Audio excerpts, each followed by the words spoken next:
Je vais pas vous mentir, j'avais des doutes avant le match. Franchement, j'avais des doutes parce que j'étais en mode, est-ce qu'on peut continuer à enchaîner sans Lamine Yamal?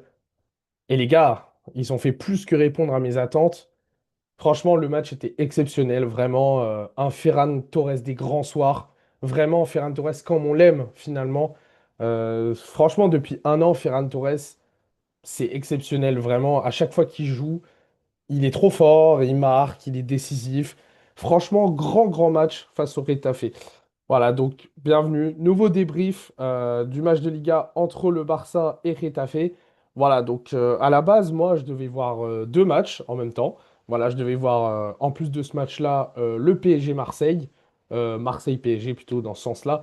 Mais au final, le match a été repoussé à ce soir. Voilà, donc j'ai pu me concentrer à 100% sur le Barça. Et franchement, les gars, heureusement, parce que on a vu un très grand Barça, un Barça avec de la maîtrise surtout. Vraiment, j'avais très peur en voyant le début de saison. Et là, depuis la trêve, on est en train de reconfirmer, comme on l'avait fait l'année dernière. Franchement, on repart sur les mêmes bases que l'année dernière, où les deux, trois premières journées ont été un petit peu délicates. Voilà, ça gagnait, mais pas de beaucoup, des 2-1, des 1-0, machin. Et derrière, il y avait eu la trêve. Et derrière, on avait tout explosé, notamment face au Bayern, face au Real Madrid, tout ça. Bon, voilà, je ne vais pas revenir dessus. Vraiment. Et puis, on approche du mois d'octobre, le mois sacré pour Hansi Flick, au vu du niveau qu'on a affiché l'année dernière. Mais en tout cas, voilà, grand match face à Retafe. J'avais peur d'une autre chose, c'était les blessures. Voilà, donc pendant tout le match, on a tenu. Voilà. Retafe faisait des fautes. Voilà, on connaît Retafe, hein. De toute façon, c'est une équipe détestable. Je trouve que leur football est absolument dégueulasse, honnêtement, il faut le dire. Et on a tenu jusqu'à le coup de sifflet final où malheureusement, voilà, moi j'avais pas vu directement, j'ai vu un peu plus tard, Firmin Lopez s'est effondré. Et au final, on a appris aujourd'hui qu'il avait 3 semaines d'absence. Voilà, donc j'ai fait un TikTok assez virulent où j'ai insulté Retafe. Voilà, j'ai dit que personne les aimait, tout ça. Bon, là, je vais rester un peu plus nuancé, un peu plus calme, même si je confirme que personne n'aime Retafe. Hein, que ça soit le Real, l'Atlético, personne. Le Barça, parce qu'en fait, leur manière de jouer est absolument dégueulasse. Et ça me fait d'autant plus rire quand leur entraîneur nous dit que c'est spécial de jouer à l'Estadi Johan Cruyff, sachant que Cruyff est un entraîneur qui l'inspire. À un moment donné, quand on voit ton jeu, frérot, je me demande comment Cruyff il t'inspire. Parce que vraiment, ton jeu, c'est juste, ouais, faire du mal à l'adversaire et espérer ne pas prendre de but. Voilà, c'est le résumé du jeu de Retafe. Mais bon, bref, en tout cas, à part Firmine, on s'en sort. On a très bien joué. Comme c'était prévu, Dani Olmo qui revient titulaire, forcément, il allait bien jouer et forcément, il a marqué. Voilà, mais c'était sûr. Voilà, de toute façon, c'était sûr. Tous les Barcelonais le savent. On savait que derrière la performance catastrophique de Firmine, contre Newcastle. Dani Olmo derrière allait bien jouer. Voilà, à voir maintenant ce qu'il va faire par la suite, vu que maintenant Firmine est blessé. Donc Dani Olmo risque d'être titulaire pendant 3 à 4 semaines. Voilà, donc là, frérot, c'est le moment de confirmer. C'est le moment de reprendre ta place. C'est le moment de nous remontrer le Dani Olmo du début de la saison dernière qui était absolument monstrueux. Et voilà, là, il faut pas que tu manques le coche. Parce qu'il faut vraiment régler cette histoire entre Firmine et Dani Olmo, qui est le titulaire.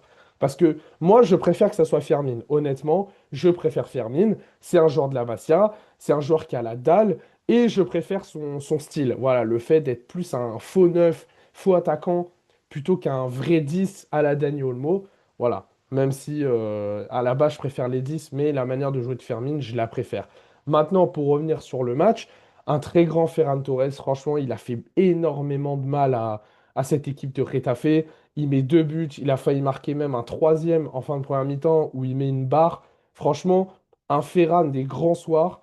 Ferran, il est exceptionnel en fait. Vraiment, je le dis, ça, il paye pas de mine hein, quand on le voit comme ça. Il paye pas de mine et pendant 1 à 2 saisons, c'était un petit peu compliqué pour lui sous Xavi notamment. Mais aujourd'hui, Ferran, est-ce que ce serait pas le successeur naturel de Lewandowski? En fait, moi, je commence à poser la question parce que on est en recherche d'un futur neuf. Moi, perso, j'aimerais bien avoir Julian Alvarez. Mais ça risque d'être compliqué parce que Alvarez, il est sous contrat avec l'Atlético jusqu'en 2029, il me semble. Et le truc, c'est qu'un Alvarez aujourd'hui, ça coûte minimum 120, 130 millions. Et le Barça ne peut pas se le permettre avec les problèmes financiers actuels.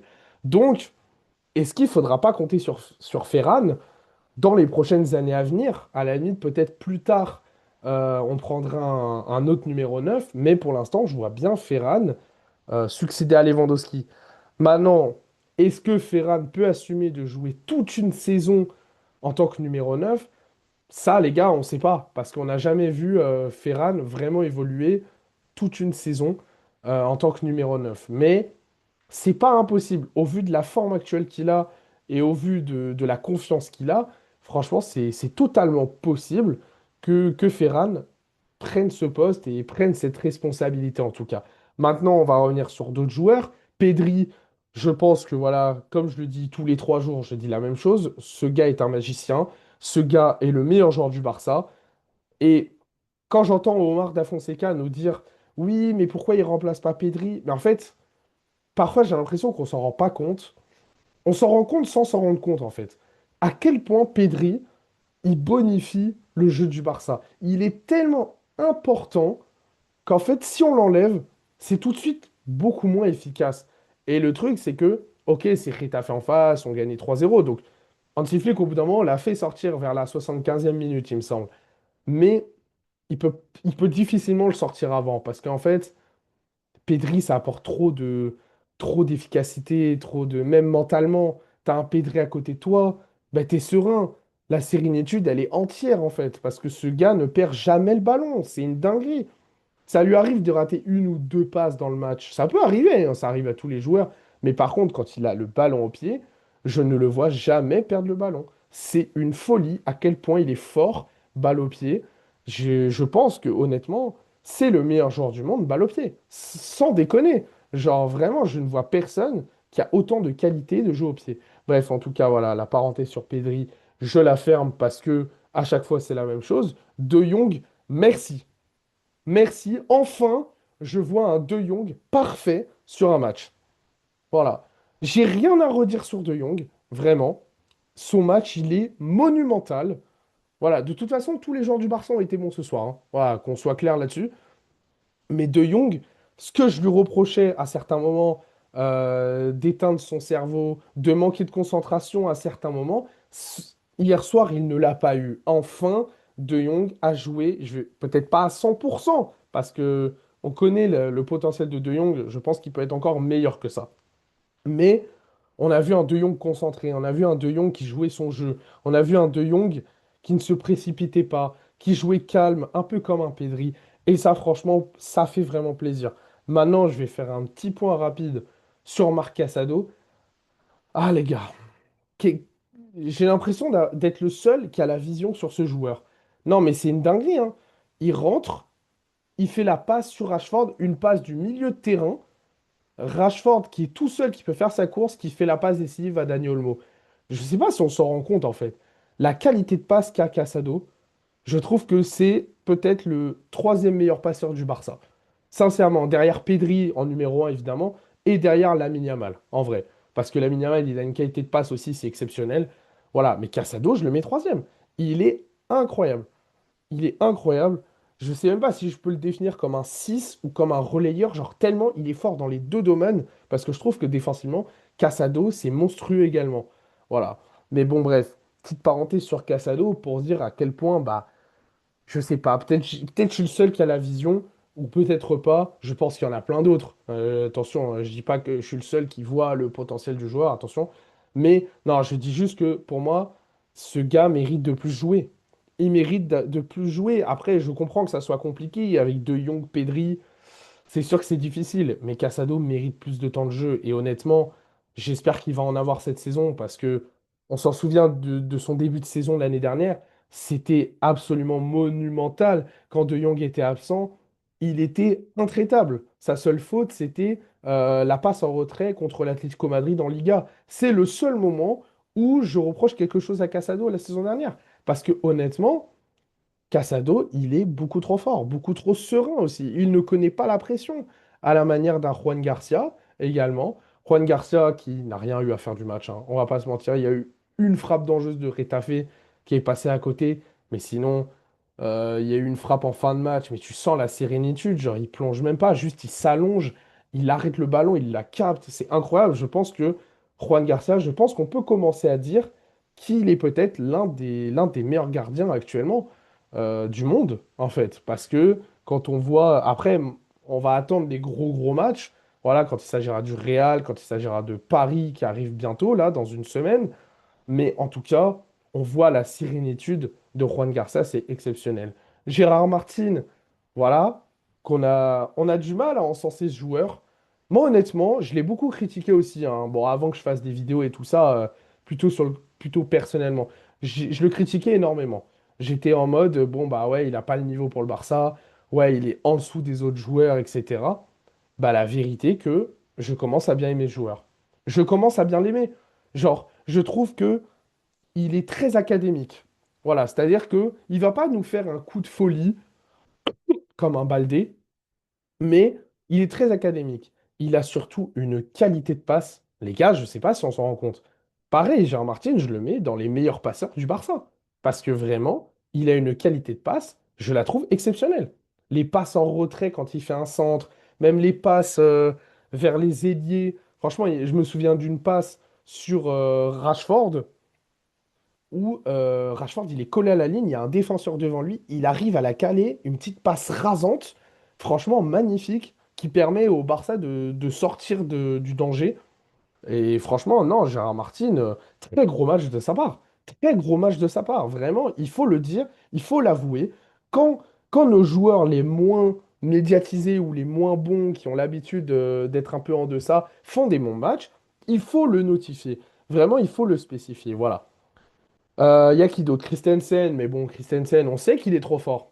On sait qu'il est trop fort. Et moi, la question que je pose, c'est surtout, est-ce que finalement, ça va pas se taper avec Araujo en vrai?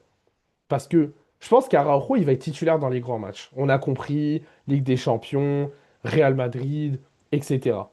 Mais Christensen, bah c'est très fort aussi. C'est très fort. C'est très très très fort. Genre honnêtement, je trouve que défensivement, déjà, il joue plus bas que les autres. Il joue plus bas que les autres. Dans des moments où on prend un peu la sauce, il est plus bas que les autres. Il arrive à s'inculquer qu'il faut redescendre. Et ça, j'aime bien. Parce que jouer totalement sur le piège du hors-jeu, je trouve que c'est pas bon. Au bout d'un moment, contre les grosses équipes vont trouver la solution, comme ça a été le cas avec l'Inter notamment, la saison dernière. Mais je trouve que Christensen, il a ce truc-là où il sait revenir, il sait faire des bonnes courses également. C'est pas le plus rapide, mais il sait faire les courses intelligentes. Et c'est ça qui est très important. Je ne dis pas qu'il est meilleur qu'Araujo actuellement. Araujo est très bon aussi. Franchement, je trouve que le début de saison d'Araujo, il est magistral. Mais Christensen, attention, il a un coup à jouer. Il a un coup à jouer parce qu'il est vraiment très fort aussi. Koundé, intraitable. Mais bon, comme le match contre Newcastle, impassable. Même techniquement, avec le ballon, machin, franchement, il a super bien joué. Il aidait Rafinha quand il partait sur l'aile, tout ça pour faire des 1-2, machin. Non, non, Koundé. Mais Koundé, en fait, pour moi, aujourd'hui, il est irremplaçable. Il est irremplaçable. Il n'y a personne de plus fort que lui en tant que latéral droit, défensivement. Voilà, pour moi, même défensivement, je le mets au-dessus d'Hakimi. Voilà. Après, on peut en parler du reste. Sur la globalité du joueur, Hakimi, il est plus fort. Mais sur le côté défensif, je suis désolé, il est plus fort qu'Hakimi. Et de loin, d'ailleurs. Mais voilà. Sinon, il y a qui Rashford, son entrée, évidemment, hein, grosse entrée de Marcus Rashford. J'ai énormément aimé son entrée. Les prises de risque, les courses qu'il fait. Il a tenté sa chance. Il fait une passe décisive. Moi, c'est ce que j'attendais de Rashford dans ce match. C'est qu'il prouve, qu'il continue sur sa lancée de Newcastle et qu'il soit décisif. Non pas forcément qu'il marque un but, mais qu'il soit décisif. Et ça a été le cas. Il a fait sa passe décisive sur Dani Olmo, sur un superbe appel. euh, Casado qui lui fait la passe magistrale. Et derrière, bah, très belle passe en retrait de Marcus Rashford. Qui aurait pu tirer, hein. Il aurait pu tirer à ce moment-là. Il aurait pu se dire, ouais, il faut que je marque un but et tout ça. Il aurait pu tirer. Non, il a choisi de faire la passe. Très intelligent de sa part. On sent qu'il a retrouvé la confiance. On le sent depuis son premier but face à Newcastle. Il a retrouvé la confiance. il fait des courses, il dribble des joueurs, il élimine, il frappe, il cadre surtout.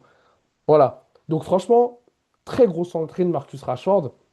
Lewandowski, j'ai plutôt bien aimé son match, même s'il était plus dans un rôle de soutien, finalement, parce que forcément, Retafe jouait un peu plus derrière. Donc forcément, Lewandowski était beaucoup plus pris. Et d'ailleurs, Lewandowski qui a subi énormément de fautes, mais bon, c'est Retafe, hein, on connaît. Voilà. Carrément, Retafe, ils ont fait tellement de fautes que même Koundé, qui d'habitude est extrêmement calme, il a réussi quand même à s'énerver. Rafinha, qui avait déjà pris un jaune un peu incompréhensible sur le fait qu'il ait mis trop de temps de tirer un coup franc, alors qu'il s'est pris le jaune quand il a tiré le coup franc. Enfin bon, bref, c'est l'arbitrage en Espagne, on va pas revenir dessus. À un moment, il a poussé un genre de rétafé juste avant la mi-temps et il a failli se prendre un deuxième jaune. Moi, j'avais peur qu'il se prenne un deuxième jaune. Et au final, ça n'a pas été le cas. Donc, Hansi Flick, en voyant la nervosité, il l'a remplacé très vite par Rashford. On a tous compris, on savait que Rafinha allait sortir parce qu'il avait pris un jaune. Et c'est normal. Et j'ai envie de dire tant mieux, comme ça, Rafinha se repose aussi avant le match contre Oviedo. En plus, il voyage pour Paris pour le Ballon d'Or. Donc, ça veut dire voyage, tout ça, entraînement. Bon, bref. Voilà. Donc, je trouve ça pas si mal de le faire reposer. Maintenant, la question, c'est est-ce que quand Lamine Yamal va revenir, et attention, je ne remets pas du tout en doute l'apport de Lamine Yamal, est-ce que ça va tourner aussi bien? Parce qu'en ce moment, ça tourne extrêmement bien. On a gagné 6-0 contre Valence, on a gagné 2-1 contre Newcastle dans un match très compliqué où on a su se gérer, et là, on gagne 3-0 contre Retafe. Maintenant, je ne sais pas si Yamal revient pour le match contre Oviedo ou s'il revient pour le match contre Paris, ou le match du week-end, je ne sais plus qui on affronte avant Paris. Je sais pas. En tout cas, normalement, il devrait être là contre Paris, ça c'est sûr, et il sera titulaire logiquement. Maintenant, la question c'est est-ce qu'il revient un peu avant? J'aimerais bien qu'il revienne un match avant. Peut-être pas forcément Oviedo, parce qu'il ne faut pas précipiter, mais le match de championnat qui arrive juste derrière le week-end, j'aimerais bien qu'il soit là quand même, parce que voilà, qu'il se remette en jambes et tout ça. Maintenant, la question c'est Dani Olmo, il va falloir que tu confirmes. Parce que là, on n'a pas Firmine et on n'a pas Gavi qui est blessé 4 à 5 semaines, sachant qu'en plus derrière, il va sûrement subir une opération. Donc ça peut durer plus longtemps. Ça peut durer 3 mois. Voilà. Donc ça veut dire que là, le début de saison de Gavi, il est quasi mort.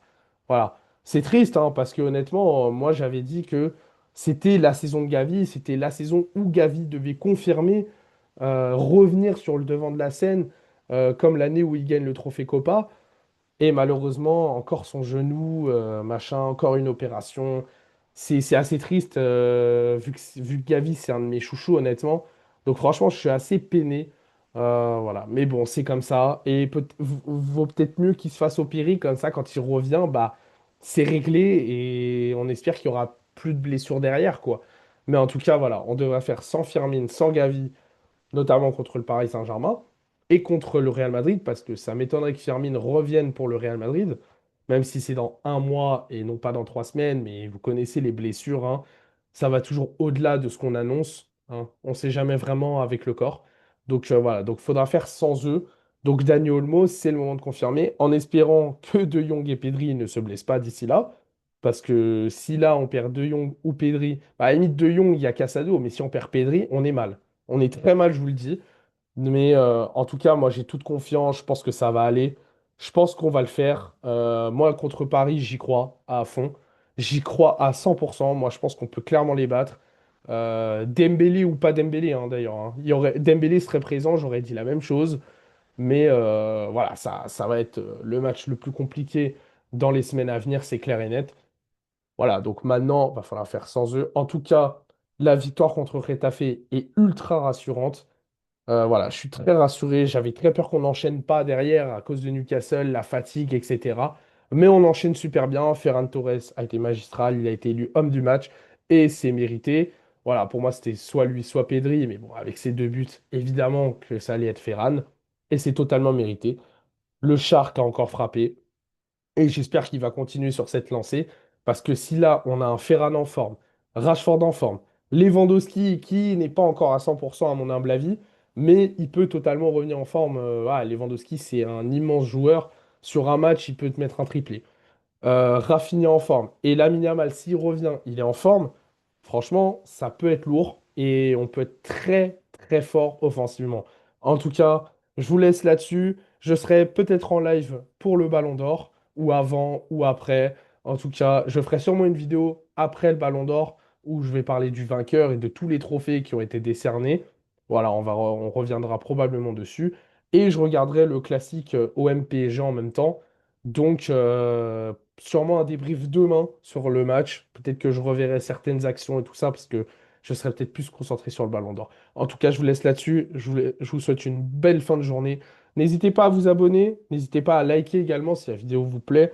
Et à me rejoindre sur les réseaux, notamment Instagram et TikTok, où je poste énormément dessus. Voilà, donc vous avez plus d'infos là-bas, plus en direct également. Donc en tout cas, voilà. Belle fin de journée à tous. À bientôt.